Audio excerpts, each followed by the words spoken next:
At 8:15 a.m. on the morning of August 6, 1945, a single American B-29 bomber named Enola Gay released a uranium bomb called Little Boy over the Japanese city of Hiroshima.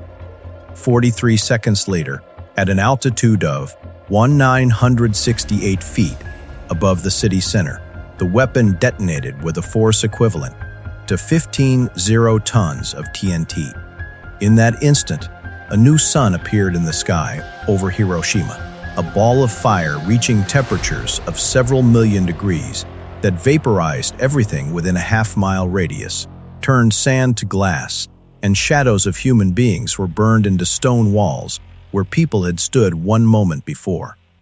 The blast wave that followed traveled faster than sound, flattening buildings across 4 square miles and killing tens of thousands instantly.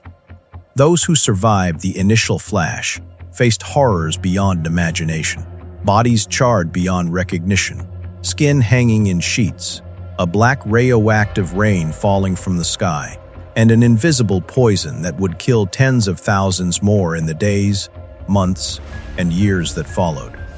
3 days later, at 11:02 a.m. on August 9th, a plutonium bomb called Fat Man exploded over Nagasaki with even greater force, killing another 70,004 people and destroying a second city. In those 2 moments, separated by just 72 hours, the world changed forever. Humanity had not only created a weapon that could destroy a city in seconds, but had proven willing to use it. The atomic bombings of Hiroshima and Nagasaki ended World War II, killed over 200 people, and ushered in a new era defined by the terrifying reality that human beings now possess the power to annihilate not just cities or nations, but potentially all life on Earth. This is the story of those 2 bombs, the decisions that led to their use, the people who experienced the attacks, and the new world order that emerged from the radioactive ashes of 2 Japanese cities. The story of the atomic bomb begins not in the skies over Japan, but in the laboratories of Europe and America, where theoretical physics was undergoing a revolution that would have devastating practical consequences. In 1938, German scientists Otto Hahn and Fritz Strassmann discovered nuclear fission, the splitting of uranium atoms, which released enormous amounts of energy. Their colleague, Lise Meitner, a Jewish physicist who had fled Nazi Germany, provided the theoretical explanation for this phenomenon, calculating that splitting a single uranium atom released millions of times more energy than breaking a chemical bond. The implications were immediately obvious to physicists around the world. If a chain reaction could be created where each split atom caused others to split, the energy release would be catastrophic and could be weaponized. As war clouds gathered over Europe, scientists who understood nuclear physics faced a terrifying prospect. Nazi Germany, with its advanced scientific establishment and aggressive militarism, was in a position to develop an atomic weapon first.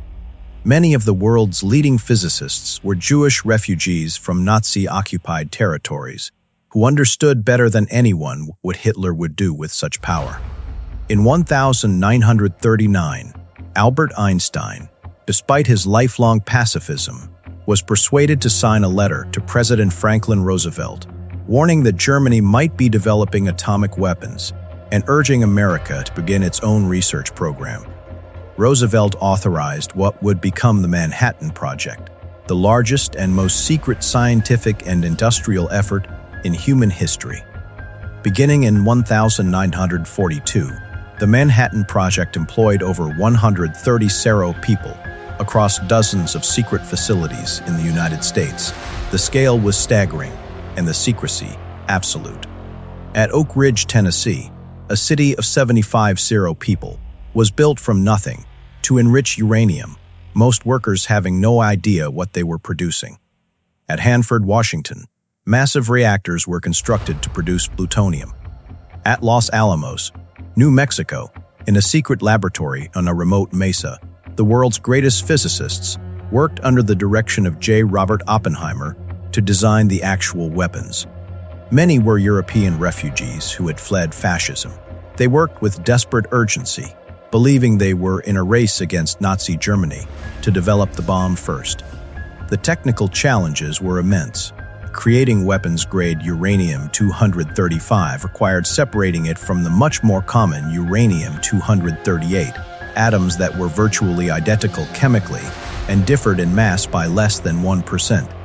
The process required building industrial facilities, unlike anything that had existed before. Plutonium did not exist in nature at all and had to be created in nuclear reactors and then separated from intensely radioactive material. Two different bomb designs were developed. The uranium bomb, Little Boy, used a gun-type design, where one piece of uranium was fired into another to create a critical mass. The plutonium bomb, Fat Man, used a far more complex implosion design, where conventional explosives compressed a plutonium core to critical density. By the spring of 1945, the bombs were nearly ready, but the strategic situation had changed dramatically. Germany surrendered on May 8, 1945, and the Allied investigation found that the Nazi atomic program had never come close to building a working bomb. The original justification for the Manhattan Project had vanished. But the bombs existed, $3 billion had been spent, and Japan fought on with ferocious determination, despite facing certain defeat.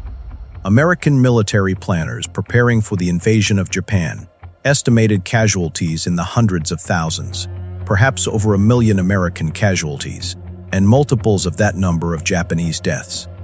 Japanese military culture emphasized death before surrender.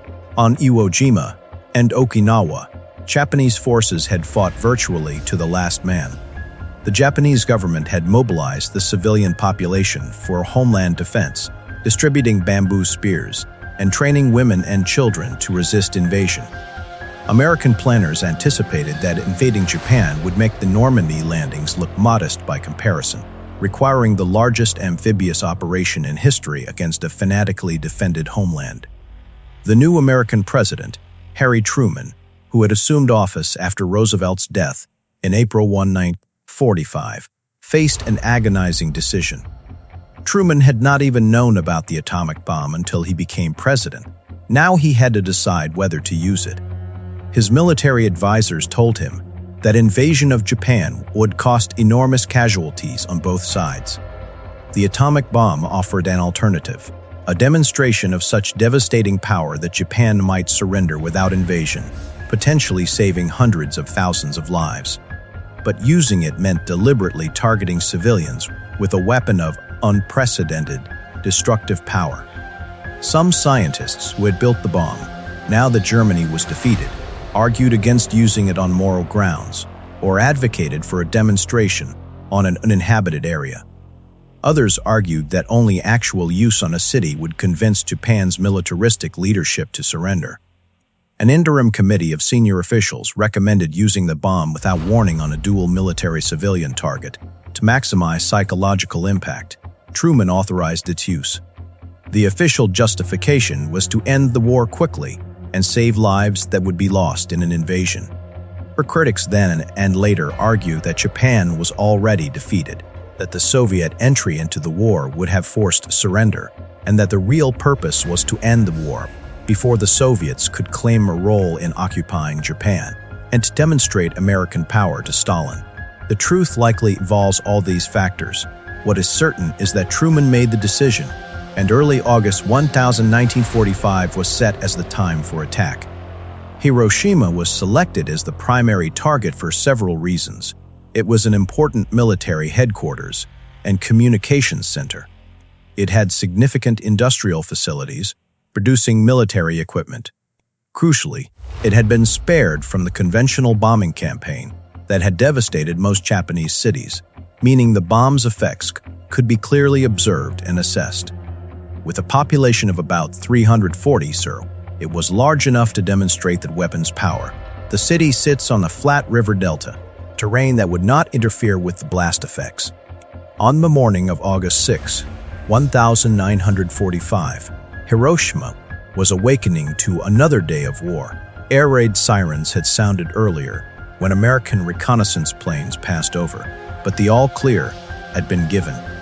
People were beginning their daily routines. Children were heading to school. Workers were commuting to factories. Soldiers were drilling. Trams were running. Some people were eating breakfast. The city was alive with 340 people going about their lives under a clear blue summer sky. At 8:15 a.m., 3 B-29 bombers appeared over the city at 31 feet, too high to be effectively engaged by anti-aircraft fire. Most residents barely noticed them. There had been so many air raids, and the city had been spared direct attack. The lead plane, Enola Gay, piloted by Colonel Paul Tibbets, opened its bomb bay doors and released a single bomb.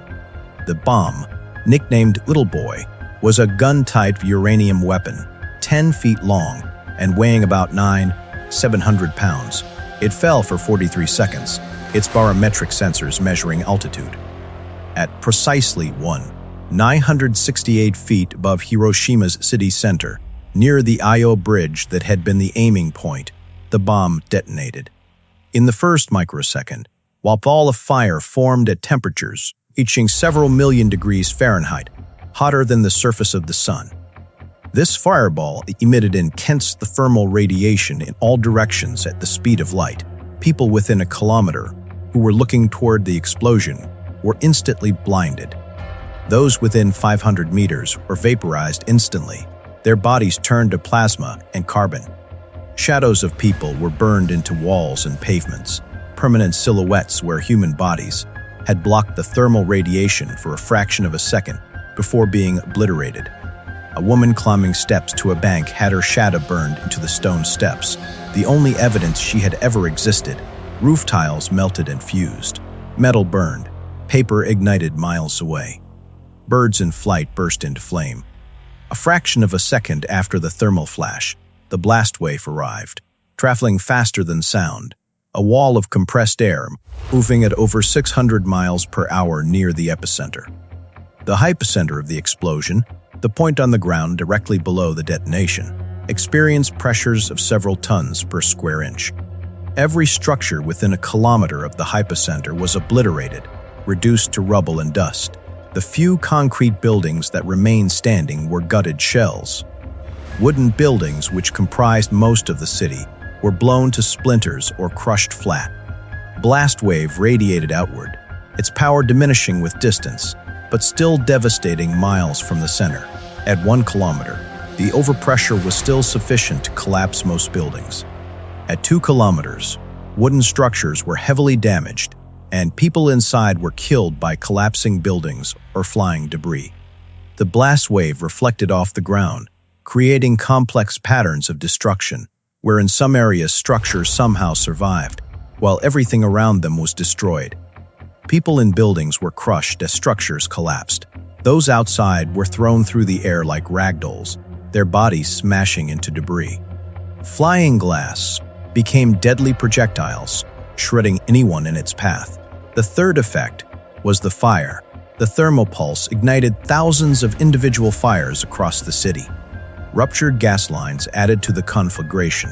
Within minutes, the individual fires began to merge into a massive firestorm.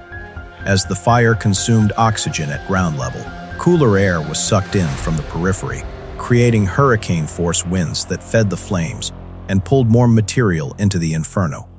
The firestorm reached temperatures of 1,800 degrees Fahrenheit, hot enough to make glass and metal. People who had survived the initial blast and thermal radiation were consumed by the firestorm. Those who jumped into rivers to escape the flames found the water boiling. The firestorm burned for hours, turning 4 square miles of urban landscape into a blackened wasteland.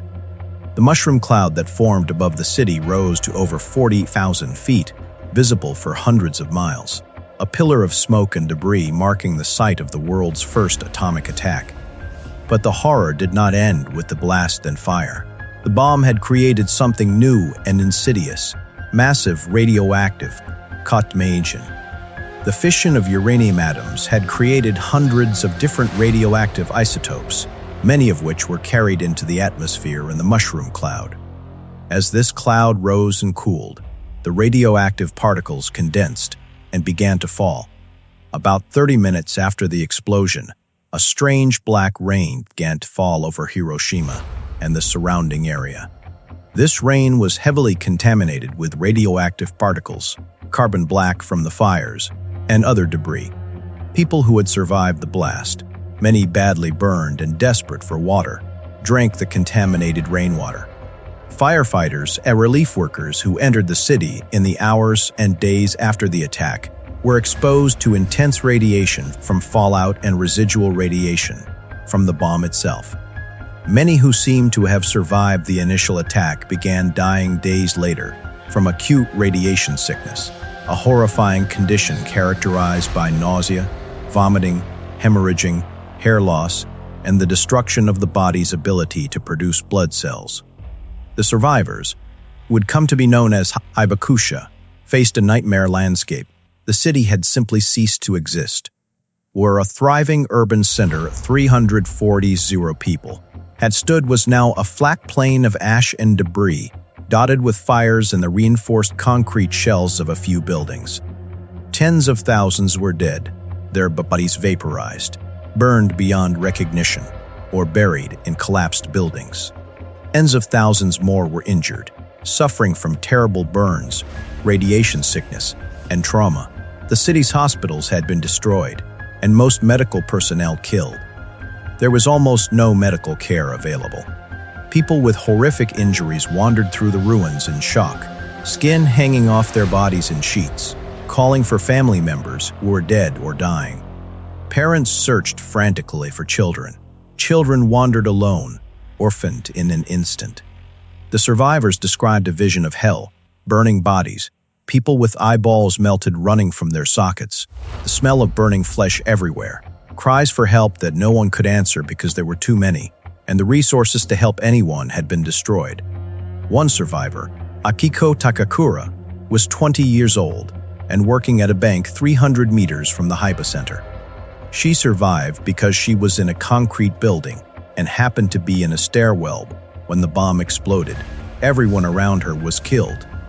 She described walking through the burning city, seeing people with their skin hanging off, barely recognizable as human, and being asked for water by dying people she could not help. Another survivor, Sunao Suboe, was a 20-year-old university student, about 1.2 kilometers from the hypocenter. The thermal flash burned him horribly, and he was trapped under a collapsed building. When he was finally pulled free, he described a landscape where nothing remained standing, and the fires were merging into a firestorm. He saw people with their intestines hanging out, faces so burned they were unrecognizable, and he wondered if this was what hell looked like. Mashihiko Hachiya, who kept a diary that became one of the most important documents of the bombing, was at his home 1.5 kilometers from the hypocenter when the bomb exploded.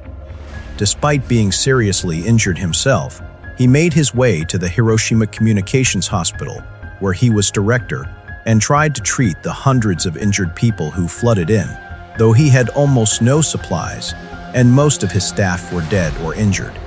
The immediate death toll was staggering, though exact numbers will never be known, because the bomb destroyed records and incinerated entire families, leaving no one to report them missing. Estimates suggest that between 70 and 0 people died on August 6th, roughly 30% of Hiroshima's population. The deaths continue in the following days and weeks. By the end of 1945, the death toll had reached approximately 140. In the following years, tens of thousands more would die from radiation-induced cancers and other illnesses. The survivors faced not only physical injuries but deep psychological trauma. Many suffered from survivors' guilt, asking themselves why they lived when so many died. The hibakusha also faced social stigma in post-war Japan, discrimination in marriage and employment because of fears about radiation effects and genetic damage.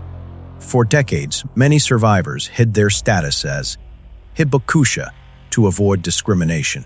In the United States, news of Hiroshima was met with celebration. President Truman announced, 16 hours ago, an American airplane dropped one bomb on Hiroshima, an important Japanese army base. That bomb had more power than 20 tons of TNT. The announcement emphasized the military nature of the target and portrayed the bombing as a powerful blow to shorten the war and save American lives. The American public, after 4 years of total war against an enemy that had attacked Pearl Harbor and committed numerous atrocities, largely supported the decision. Newspapers ran headlines celebrating the new weapon. Few Americans had any idea of the suffering the bomb had caused. The Japanese government was in shock.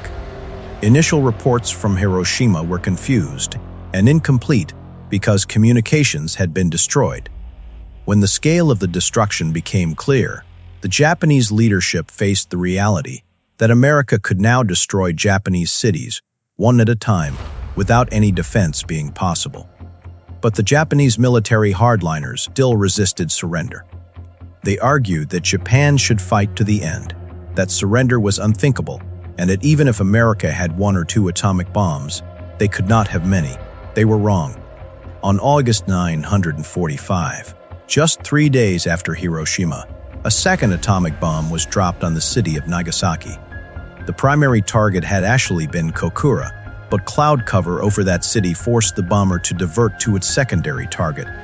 At 11:02 a.m., the plutonium implosion bomb Fat Man exploded above Nagasaki's Urakami Valley with a yield of about 21 kilotons, significantly more powerful than the Hiroshima bomb. Nagasaki's hilly terrain channeled and partially contained the blast, reducing the overall destruction compared to Hiroshima's flat delta, but the devastation was still catastrophic.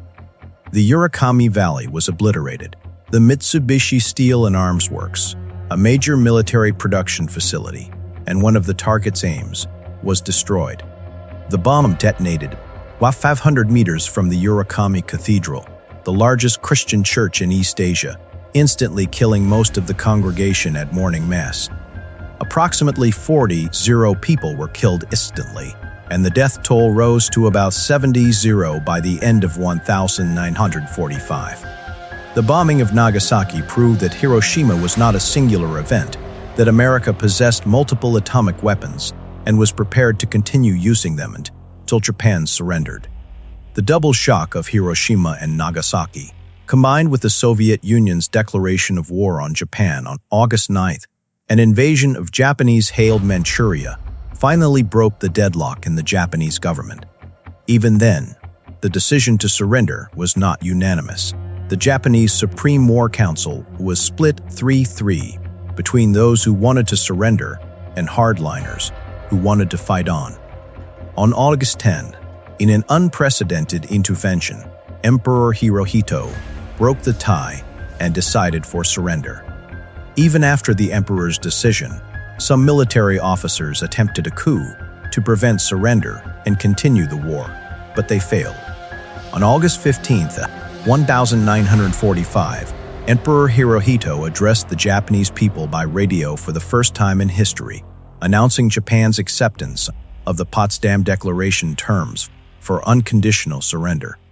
In his carefully worded speech, he mentioned that the enemy has begun to employ a new and most cruel bomb, the power of which to do damage is indeed incalculable, taking the toll of many innocent lives.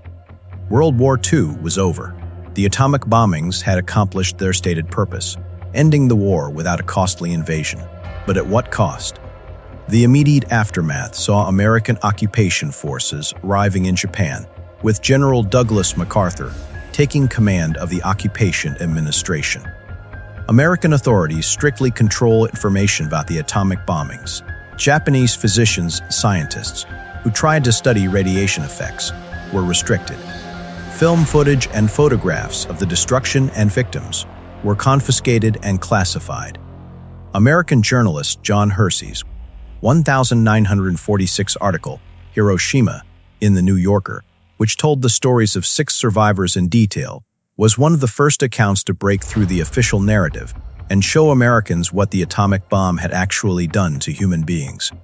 The article shocked many Americans and sparked the first real debate about the morality of the bombings. The classified footage of the aftermath, shot by Japanese filmmakers and American military camera crews, would not be fully released for decades. The US government wanted to control the narrative, emphasizing the bomb as a war-ending superweapon rather than showing its human toll. But the impact of Hiroshima and Nagasaki extended far beyond ending World War II. The atomic bomb fundamentally changed international relations, military strategy, and even human consciousness. The post-war world was defined by the existence of nuclear weapons. In 1949, the Soviet Union tested its first atomic bomb, ending the brief American nuclear monopoly and beginning the nuclear arms race. Britain tested its first bomb in 1952, France in 1960, China in 1964. The arms race escalated beyond anything imagined in 1945.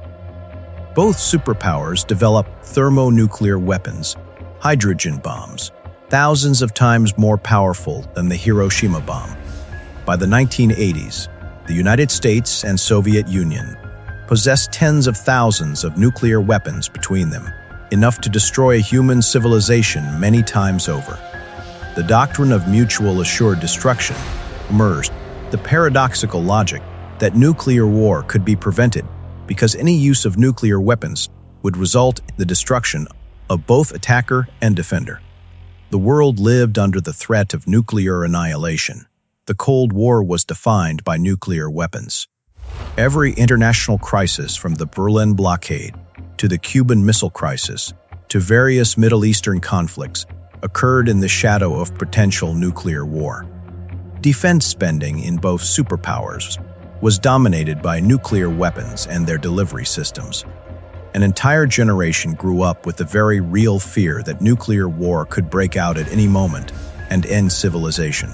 School children practiced duck and cover drills, as if hiding under a desk could protect them from a thermonuclear weapon. Popular culture reflected nuclear anxiety through films like Strangelove and The Day After. The peace movement organized around nuclear disarmament. The arms race also drove technological development. Intercontinental ballistic missiles, satellite technology, and much of the computer revolution were driven by nuclear weapons programs. The space race itself was largely about demonstrating the ability to deliver nuclear weapons to any point on Earth. The legacy of Hiroshima and Nagasaki remains deeply controversial.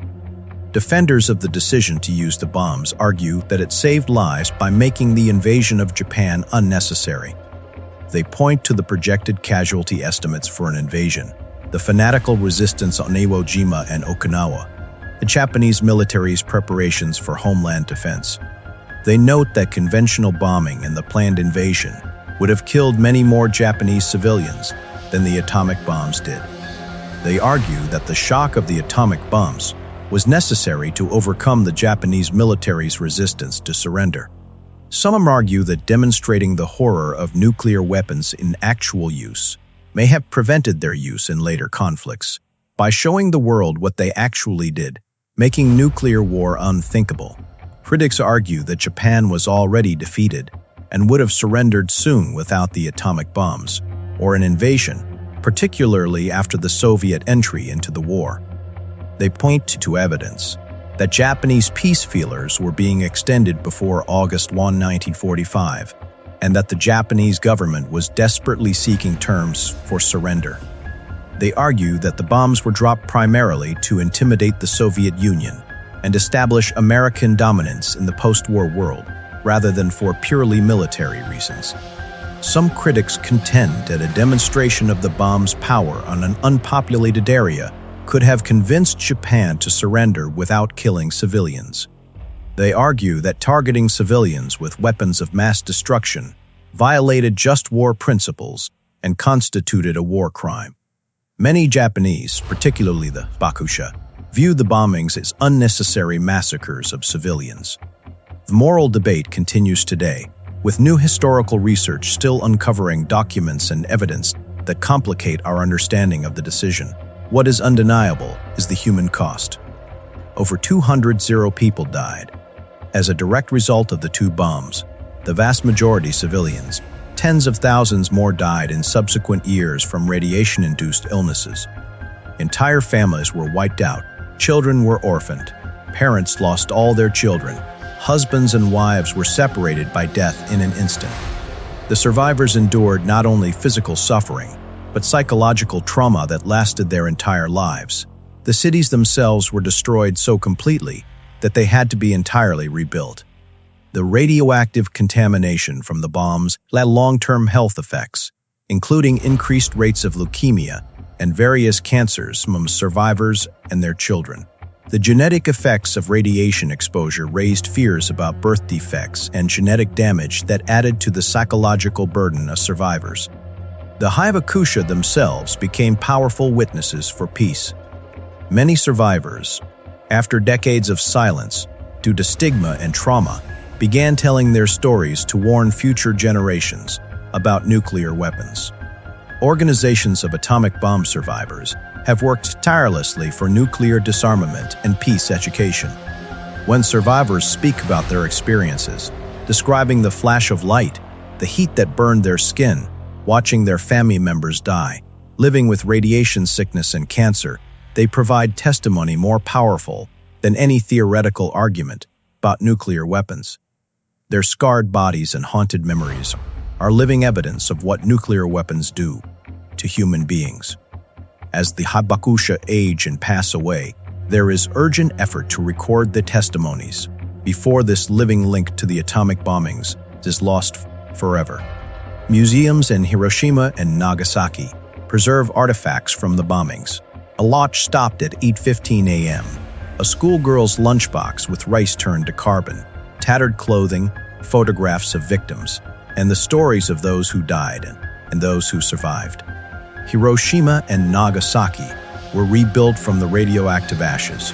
Today, they are thriving modern cities, though both maintain peace memorial parks at the sites of the bombings. The Hiroshima Peace Memorial, also known as the Atomic Bomb Dome, the gutted ruin of the Industrial Promotion Hall that stood near the Hypocenter, has been preserved as a UNESCO World Heritage Site and stands as a powerful reminder of the destruction. Every August 6, Hiroshima holds a memorial ceremony where the names of those who died in the past year from bomb-related causes are added to the memorial, and thousands gather to remember the dead and commit to peace. Nagasaki holds similar ceremonies on August 9th. The cities have become symbols of both the horror of nuclear weapons and the resilience of human beings and human civilization. The strategic significance of the atomic bombings established a new world order. The United Nations was founded in 1945, with preventing another world war as its primary mission, and the existence of nuclear weapons made that mission more urgent. The nuclear non-proliferation regime emerged, attempting to prevent the spread of nuclear weapons to additional countries, while the existing nuclear powers maintained their arsenals. This created a two-tier system where 5 nations who tested bombs before 1968, USA, USSR, Russia, UK, France, China, were recognized as official nuclear weapons states under the Non-Proliferation Treaty, while other nations were prohibited from developing them. This inequality has been a source of international tension, with countries like India, Pakistan, Israel, and North Korea developing nuclear weapons outside the treaty framework. The technology and scientific knowledge that created the atomic bomb could not be uninvented. The nuclear genie was out of the bottle. This created profound philosophical and existential questions. For the first time in history, humanity possessed the power to destroy itself. The scientists who created the bomb, many of whom had been motivated by the fear of Nazi Germany obtaining it first, were confronted with the moral implications of their creation. Robert Oppenheimer, the scientific director of the Manhattan Project, later said, "Now I am become death, the destroyer of worlds," quoting the Bhagavad Gita.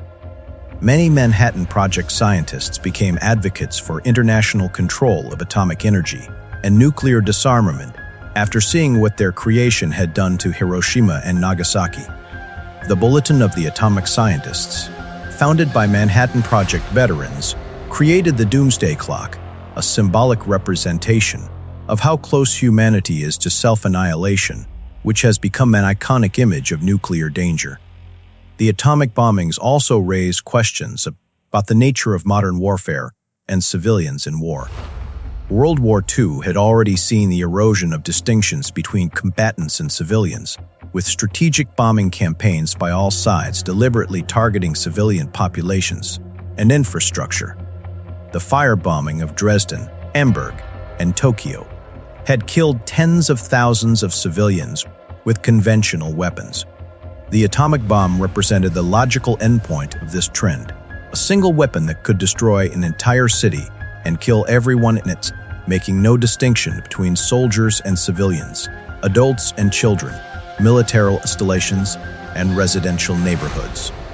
The ease with which a single bomber crew could kill 100-hour people raised troubling questions about the industrialization and dehumanization of warfare. It became possible to commit mass slaughter from 30 feet altitude without ever seeing the victims or confronting the human cost of one's actions.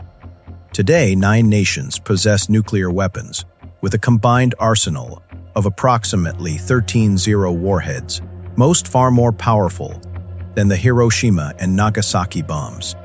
The risk of nuclear war remains real, whether through great power conflict, regional nuclear war, terrorist acquisition of nuclear materials, or accidental launch. Near misses and false alarms during the Cold War revealed how close the world came to nuclear war on several occasions. The end of the Cold War reduced, but did not eliminate, nuclear dangers. New concerns include nuclear terrorism, the stability of nuclear arsenals in unstable states, and the potential for new nuclear arms races as emerging powers seek nuclear weapons for security or prestige. The 75th anniversary of the Hiroshima and Nagasaki bombings in 2020 came amid global pandemic, international tensions, and renewed concerns about nuclear risks. The hibakusha, now in their 80s and 90s, continue their testimony, though their numbers dwindle each year. Their message is simple and urgent: nuclear weapons must never be used again, and ultimately must be eliminated. The Treaty on the Prohibition of Nuclear Weapons, which entered into force in 2021, represents an effort to stigmatize and eliminate nuclear weapons, though none of the nuclear-armed states have signed it. The gap between the nuclear powers maintain these weapons as essential to their security, and the non-nuclear states, who see them as existential threats to humanity, remains unbridged. The question that haunts the legacy of Hiroshima and Nagasaki is whether humanity has learned the right lessons. Have we learned that nuclear weapons must never be used again, or merely that overwhelming military power ensures victory? Have we learned that total war against civilian populations is morally unacceptable, or that in existential conflicts all weapons will be used? Have we learned that international cooperation and conflict resolution are essential in a nuclear age, or merely that nuclear weapons deter aggression? Have we created institutions and norms strong enough to prevent nuclear war indefinitely, or are we living on borrowed time until miscalculation, malfunction, or madness unleashes nuclear weapons again? 80 years after Hiroshima and Nagasaki, no nuclear weapon has been used in warfare since August 9, 1945. This is humanity's longest period without use of an available weapons technology in history. Whether this represents a permanent taboo or merely a temporary restraint remains uncertain. The survivors of Hiroshima and Nagasaki, through their testimony and advocacy, have worked to ensure that the world never forgets what nuclear weapons actually do, that they are not abstract strategic assets, but weapons that cause unimaginable human suffering. The challenge for future generations is to maintain this memory and this restraint as those who witnessed the bombings firsthand pass away and nuclear weapons become historical abstractions rather than living horror. The mushroom cloud over Hiroshima on the 6th, 1945, marked both an ending and a beginning. It ended World War II, the deadliest conflict in human history. It ended the age of conventional warfare between great powers because nuclear weapons made such conflicts too dangerous to fight to conclusion. but it also began a new era, the nuclear age, in which humanity lives with the constant possibility of its own annihilation, in which a few decision-makers in a handful of capitals possess the power to destroy civilization, in which the memories of 2 destroyed Japanese cities serve as both warning and testament to what we must never allow to happen again. The choice between learning from Hiroshima and Nagasaki or repeating them on a global scale remains the defining challenge of the nuclear age, a choice each generation must make anew, a responsibility that grows more urgent as memory fades and the weapons grow more powerful and more numerous. In the Peace Memorial Park in Hiroshima, an eternal flame burns, to be extinguished only when all nuclear weapons are eliminated from the earth. The cenotaph inscription reads, "Rest in peace, for the error shall not be repeated." Whether humanity keeps that promise remains the greatest open question of our time.